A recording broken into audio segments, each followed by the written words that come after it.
Hello, everybody, and welcome to this event on crafting a winning go-to-market strategy in health tech. My name is AJ Alonso. I've got Lindsay Fry and Adrienne Chen on with me, and we're going to be diving into 3 essential factors and strategies that you have to understand before diving into the world of health tech. I'm excited to dig in with the two of you. Would love to give you both the opportunity to introduce yourselves to the audience, talk a little bit about why we're here, and then we can get on into the meat of the actual program. So, Lindsay, I'll start with you. Awesome. Thank you so much, AJ. Excited to be here. Hi, everybody. I'm Lindsay Fry. I'm one of the co-founders and president of demandDrive. At demandDrive, we help B2B tech companies build and manage successful sales development programs. And we have done a lot of work in health tech specifically, so have supported a lot of clients where we are focused on both the provider side as well as prospecting into health plans. So excited to share some of the learnings from those efforts.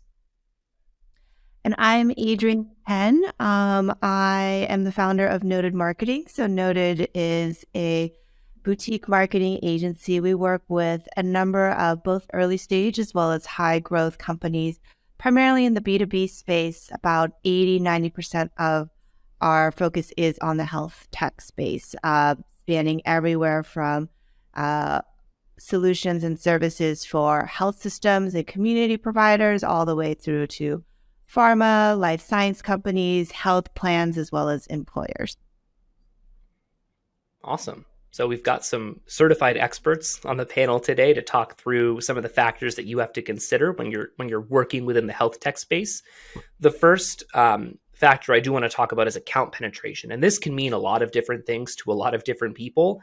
And right off the bat, you might be thinking, this isn't something specific to health tech. Every industry has to think about how they're penetrating into target accounts, reservoir accounts, et cetera. But it is very nuanced in this space. So, Lindsay, I guess I'll start with you. What Sure. about health tech and sort of this account penetration strategy that you have is so nuanced, and how is it different from other industries?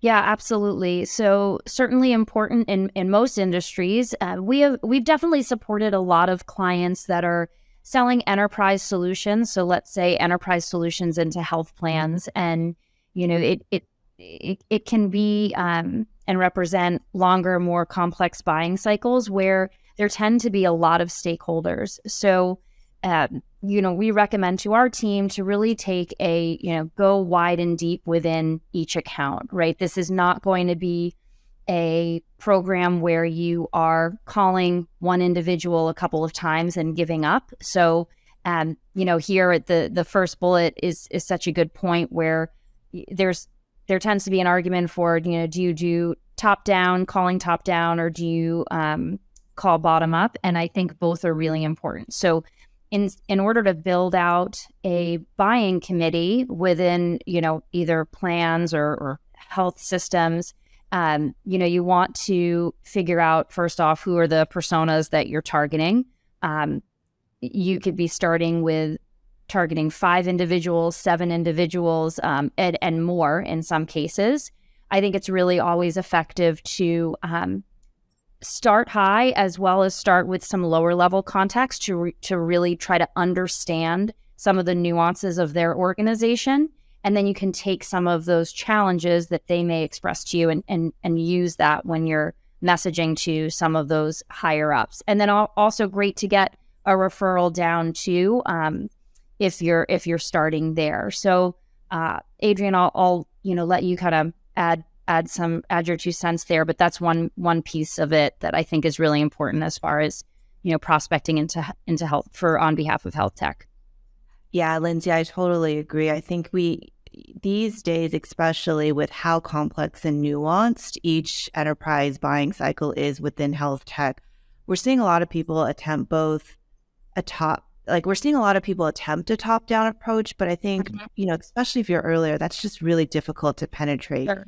Trying to target that senior VP C-suite level is just incredibly difficult. Obviously those are the folks that hold the purchase decision power, but they're still listening to their team at the end of the day, who are going to be the day-to-day users. And at the same time, for a lot of these companies, and for I'm sure a lot of us today, it's just you have to be smart in terms of how you want to spend your time and resources. You can't do everything all at Right. once. You also don't want to do a ton of meetings with maybe mid-level folks that then aren't able to sell your product or service internally Right. upwards to the decision makers. And so I completely agree with you. I think what's really important is you have to be super targeted in your approach. Uh-huh. I think that tends to end up being a combination of both bottom up as well as top down. Sure. But what's really important is making sure you clearly identify what your ideal client profile or ICP is, and you focus your efforts on multiple ways to penetrate those Right. key accounts. But you've got to be really targeted and nuanced in your messaging, your tactics, etc. And you've got to surround sound them. You're not, you're not going to be able to say, let's go after the top 150 client hospitals or health systems Yeah. right away, for example, but you've got to pick and choose what are the folks and what are the characteristics, and then what is the best way to speak to specifically to their pain points. Yeah, absolutely. And I think being multi-threaded is key, right? So making sure that you're approaching a variety of individuals with those personalized messages based on, the persona that you're calling, and then utilizing all of that information that you're learning from those individuals to then continue to optimize your messaging from there. Yeah. And I think, AJ, the point on your slides, don't spam your TAM is so true, because everyone wants to target the top 150 Yep. health systems. Everyone wants to target the top 20 pharma companies. And obviously, I mean, there's a reason for that, right? Those contract sizes are going to be so Right. much larger. They're going to, those logos are going to really make a difference. But especially if you're just starting out, that might not be the best strategy right away. It's going to take a lot of referrals. It's going to take a lot of relationship building. And in the meantime, you still need to meet top of funnel targets. And so think about, should you be going after the next 150 health systems? Should you be going after pharma companies number 21 to 50, for example, just to show proof of your solution and start to show, third-party awareness and validation of your offerings. Yeah, absolutely. And it does, I mean, it is, to a degree, a finite market. There aren't tens of thousands of accounts to call. So even more important to be hyper personalized and thoughtful about your messaging and how you are approaching these accounts, because there is a lot of noise, because everyone's focused on calling these 250 or whatever accounts. So such a good point there. The point.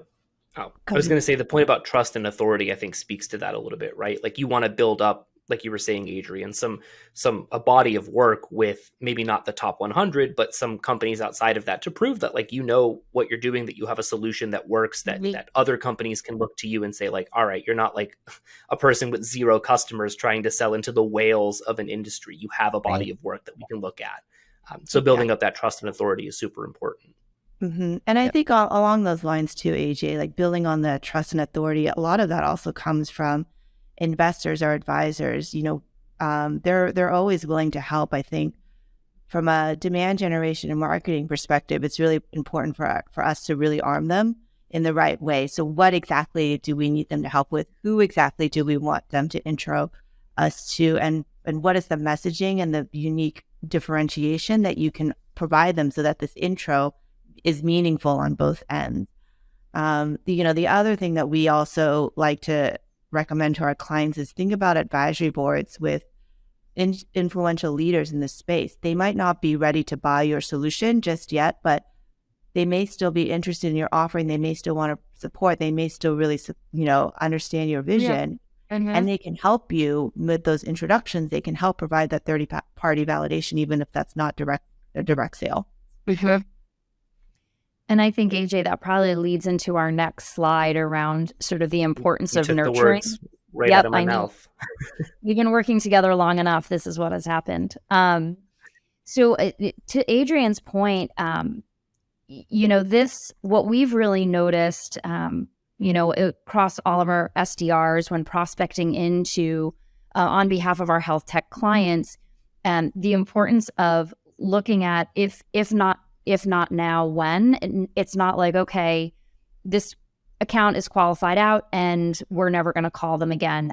We worked with a client that sold care management platforms into health plans, and we worked with them for many years. And we had an SDR assigned to this program, and he was on the program for 3+ years. And I remember, one of the first health plans that he was reaching out to, and he was multi-threaded. He had 10 different contacts that he was reaching out to, and it was a great profile customer. And 3 years later, he finally passed it over as a lead, and it converted to an opportunity, and it was a really good qualified lead, but it took 3 years. And I think sometimes we can lose sight of the importance of making sure you're touching base with these accounts with meaningful content at different touch points. The players will change. The chief medical officer may leave after a couple of years. You have to stay on top of who is changing positions, who's changing roles, making sure you're introducing yourself to the new folks, and really staying top of mind. And if you're selling a solution that, let's say a care management solution that, these health plans need one, they might not be in a, renewal cycle with their current vendor, but, you have to figure out what that timing looks like. So really important there to take that sort of play the long game, I guess, a little bit. Yeah, definitely. It's these sales cycles lasting anywhere from 6, 12, even 18 to 24 months, Yep. given the size. I think nurtures is incredibly important. You've really got to know your clients inside and out. You've got to stay on top of what they're experiencing, the challenges, the personnel changes, et cetera, so that you seem in touch and you build that trust like you talked about, Lindsay. Yep. I think, the number one thing I always hear from companies, especially companies that are trying to break into a space, is they always talk about trying to, I'm creating a new category. Nothing exists like this today. And that may be true, but also you're not speaking to the client pain points. They want actual solutions to what they're dealing with on the day-to-day. And along the lines of continuing to nurture those relationships, from a marketing perspective, it's really about building your content to meet their specific pain points. So not just talking about what you yourself do and how you're first of its kind in the market today, but how are you being useful to your clients? How are you meeting them where they're at today? How are you providing real solutions and value to them? Because they may not be ready to buy just this week, but they will remember you then when that pain point becomes too big to bear. Absolutely. And two, focusing in on that third bullet, AJ, I think is a good point here, because marketing, sales, and I'm going to say sales development almost as a separate entity, need to be so tightly integrated and have such good communication between those sort of three groups, especially when prospecting into, health plans, hospital systems, because of the finite nature of the universe.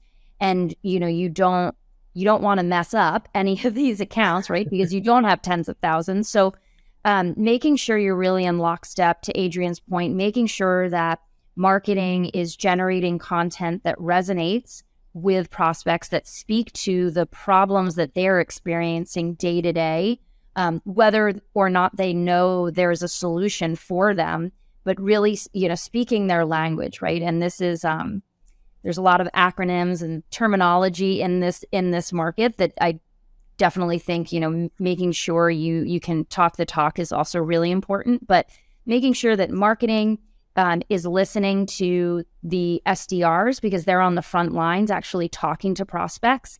So then the SDRs letting marketing know, hey, this is what we're hearing, so that, marketing can optimize content, and then really being aligned with the account executives so that the SDR and the AEs can kind of tag team accounts. Like maybe the AE is focused on calling the, CMOs and the C-suites, and the SDRs are taking that kind of bottom-up approach.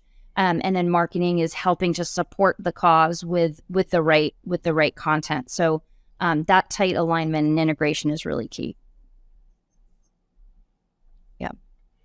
Yeah.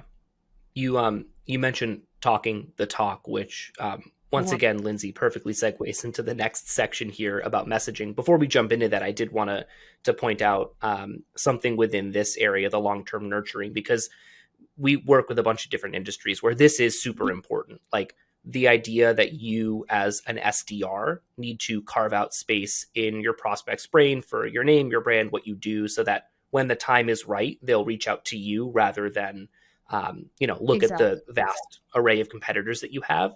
Within this space, from what I'm hearing from the two of you, it is not just on the SDR to do that, but it's the alignment between the reps, between marketing, between demand gen, to make sure that like all of that messaging you give is cohesive to the point where you almost give them no other option. You understand, hey, your renewal cycle or your contract is up on this date, and you've done 7 events with us and you've read all of these white papers and our sales reps have talked to you 6 times. Like, why would you not then attempt to work with us? Like, make it so that it's the easiest next step for them, rather than just having an SDR kind of do the nurture on their own. Having the support and the alignment from everyone else is what's important. Yeah, absolutely.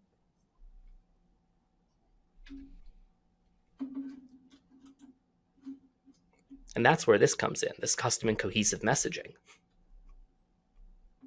Yeah. So I think something you were just touching on, AJ, around the personalization of the messaging and obviously the integration of the teams.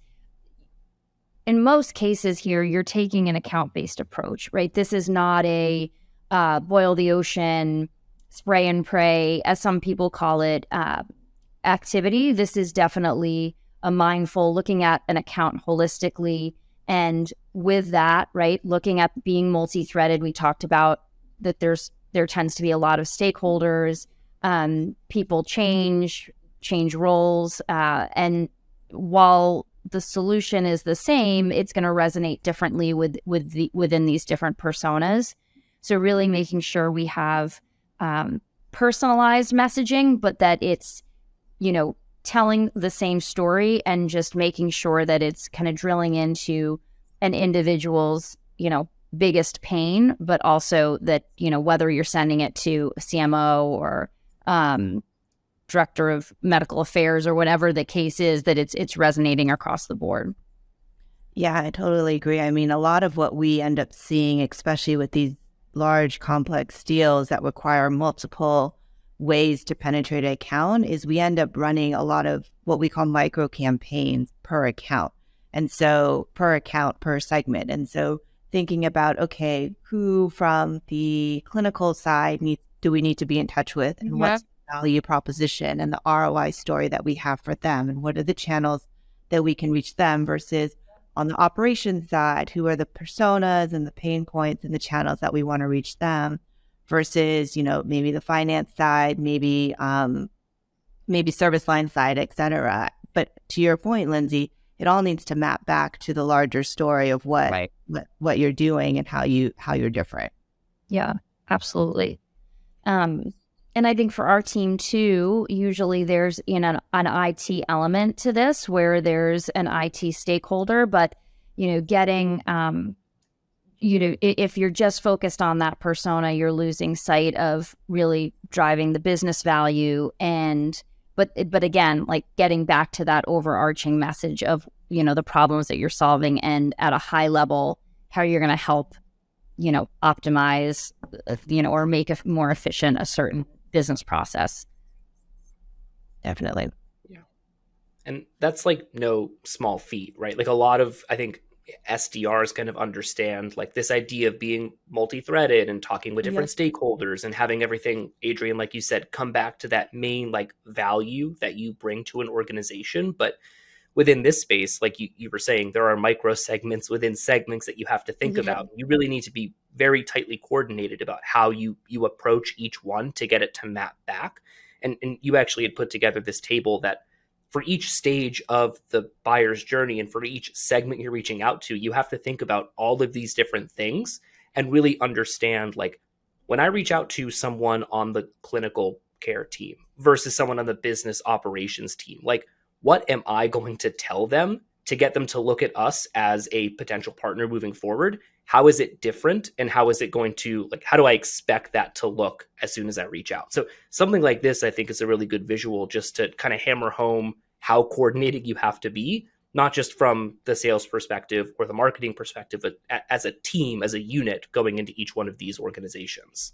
Yeah, I think it's incredibly important before you start anything that you really just have to map out your go-to-market strategy. And so, really, I think you can think about breaking it down into like three main components. How do you attract prospective buyers? How do you want to nurture and engage the pipeline? And how do you want to delight customers?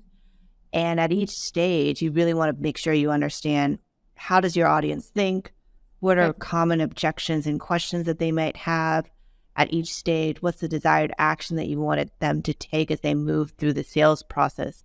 So this is really, I think, a great map that can help you figure out what are the internal enablement tools to build, what's the external collateral, what are the tactics needed at each stage. And what we at Noted tend to do is we will build this out for multiple segments or micro segments, earlier point, to make sure we really understand and can coordinate, okay, at each stage, who are we targeting, with what message, with what internal tools, and let's make sure that the sales team is fully up to speed and, like we all talked about, fully aligned with everything that we're pushing out. Yeah, I love this. And I think having something like this in place and done almost before you stand up a BDR function would be key, or in parallel, right? Because when we are building a BDR function for one of our health tech clients, like we're going to want to understand what are the common objections, what do specific personas care about, differentiators, value proposition, competitive landscape, use cases. So like, what collateral do we have access to that we can use at different points in the sort of in our cadence? And I know that's more sort of top and mid funnel, not so much, once sales is engaged and has an opportunity created. But I think having something like this, and I like how you sort of framed it here, would be really helpful for a BDR team as well. Yeah. So let's wrap it all up. We talked about three pretty big things that you need to have in place to see success in this space. Making sure that you're tightly coordinated, making sure that these teams are working kind of in lockstep, that you have this custom and cohesive messaging. Talked about a lot. Let's go through each one and get, from the two of you, sort of like the main big takeaways that someone watching this would take back to their organization and try to implement like today to start seeing success within this industry. Yeah, and absolutely, we're just kind of, this is the tip of the iceberg, right? Certainly, we could talk about this for quite some time, but I think just, in closing here, first bullet point, finding the right accounts. And I think, that's the step one of any account-based ABM strategy, right? Is figuring out, okay, who are we going after and why?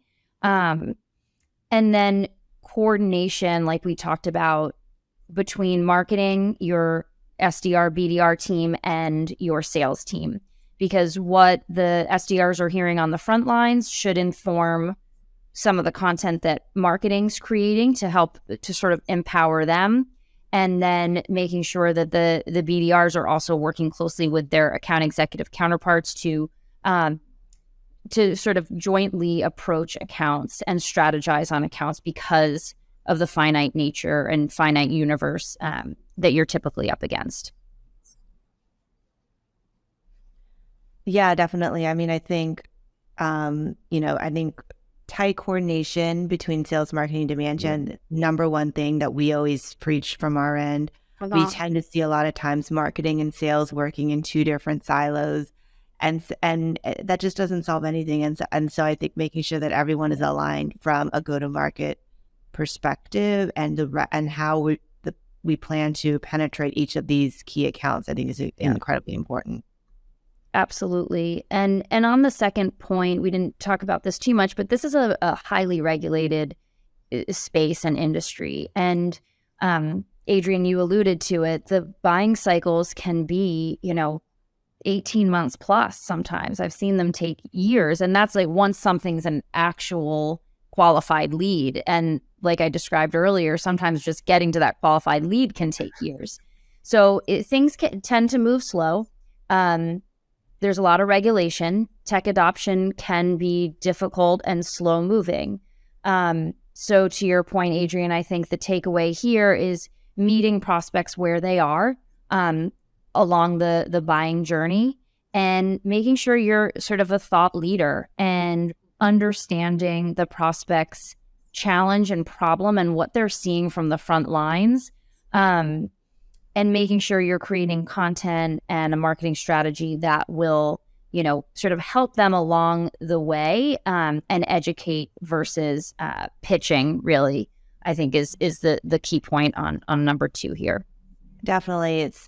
It cannot be stated enough, especially within the healthcare space, especially when they are being approached by multiple vendors, all claiming to solve to be the AI solution or the workforce management solution or the RCM solution.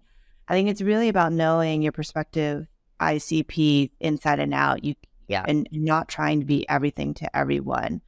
Really being specific and really being that point of reference and a value add to them. Yeah, absolutely. And I think the third one is what we talked about is the importance of looking at an account from a holistic standpoint, understanding what overarching problem you're solving, but that there are going to be these sort of there's going to be multiple messages within, let's say a health plan based on the persona that you're reaching out to. So making sure you're really hyper personalized around that, and that, that the messaging is personalized and custom, but that, if 4 people got together around the water cooler, they're going to come together and understand what that cohesive overarching message is, even though, you're personalizing it based on that persona. Definitely. And I think that cohesive message also needs to be pragmatic, right? I think, making sure that you're being very clear and succinct in who you are, the pain points you're solving, and how you're different per persona that you're targeting, I think is so important. Yeah, I think that, like you mentioned earlier, this can be a really noisy space, and sometimes it can be paralyzing, I think, to prospects, because they're getting all this outreach from vendors, and sometimes it sounds like everyone's doing the same thing and saying the same thing. And sometimes the messaging can seem so esoteric that they can't really hook on to anything, or it's just not easy to really understand how a solution is going to solve the problem that they're up against on a Tuesday afternoon. So really making sure that the message resonates, understanding, like you said, Adrienne, the prospects inside and out and what they care about and what they're struggling with. And having the message almost be like tactical enough where they can say, that is a specific problem that I face on a Tuesday afternoon, while also, alluding to the overarching value without being too kind of like esoteric and high level. Yeah. So AJ, I think that's I think those that's would be a wrap. Yeah. Awesome. Well, thank you both for sharing some of the knowledge on this space for our listeners. If people want to get in touch with either of you and continue the conversation, maybe dig a bit deeper, ask any additional questions, I have some contact info up here on the screen, but if they want to get in touch with you in any other way, let us know. And they can do that if they want to keep the conversation going. Sounds great. Well, thank you so much, AJ, for organizing. Adrienne, great to see you and be on this webinar with you. And like AJ said, if anyone has questions or want to talk further, we're happy to jump on a call. You too, Lindsay. Thanks so much, AJ. All right. Thanks, everyone. Bye.